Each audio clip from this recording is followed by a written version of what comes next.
ଏ ମହାନ ପ୍ରେମରେ ଅନ୍ଧ ହେଇଯାଇଥିବ।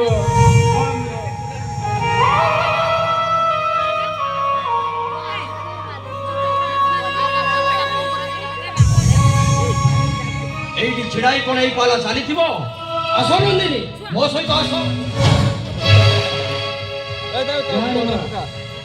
ଯା ତୋ ଜୀବନ ସାଥୀ ତୋ ସୁଖର ସଂସାରକୁ ନେଇ ତୁ ଖୁସିରେ ରହ ମା, ତୁ ଖୁସିରେ ରହ।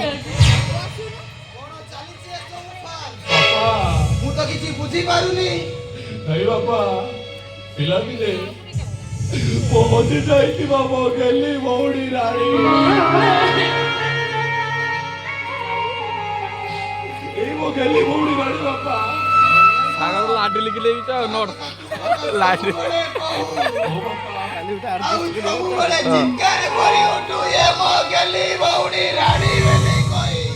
ବାପା ସମୟ ଚକ୍ରରେ ଏମିତି ବଳରେ ତା ସହିତ ଆଜି ମୋର ଦେଖା ହେଲା।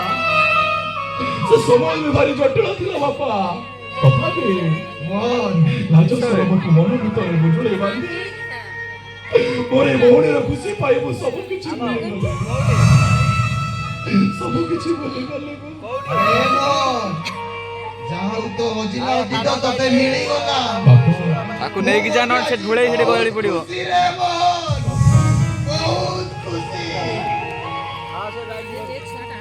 ଆଚ୍ଛା ତା ନିଦ ଲାଗିଲାଣି କିଛି କରିବ ବସିକି ଆସ ନନ୍ଦିନୀ, ଆସ।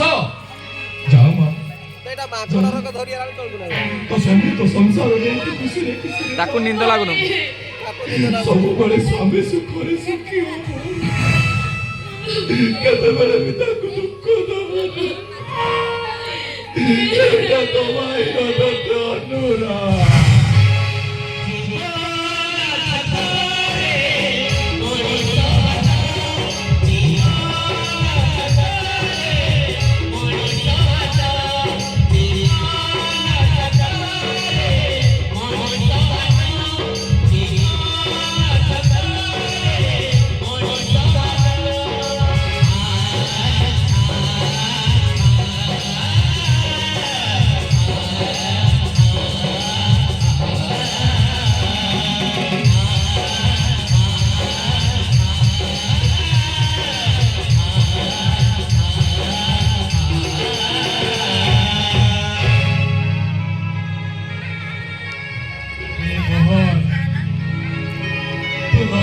ଯାହା ଦେଖୁଛୁ ଫୁଡି ଫୁଡି ପଡିଲା ନାଇଁ ସେ ଠିକ ସେଇଆ ନୁହେଁ।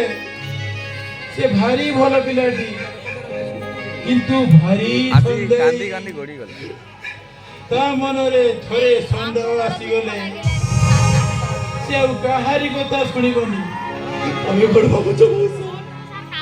ମୁଁ ନନ୍ଦକୁ ଦେଖି ବୁଝିପାରିନି। ମୁଁ ଠିକ ଜାଣିପାରିଛି ଭାରି ଭଲ ପିଲାଟି। আমার বিশ্বাস ଅଛି ମୋ ଭଉଣୀ କିଛି ସାରା ଜୀବନ ଖୁସିରେ ରଖିବ। ନା ନା ମୁଁ ଡାକେ ସାର୍ क्या नाम ट्यूशन होते ना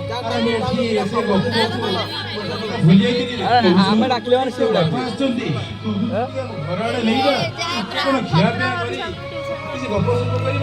ତାପରେ ଯାଇକି ସେ ଘରକୁ ଯିବାର ଚିନ୍ତା କରିବୁ ନା।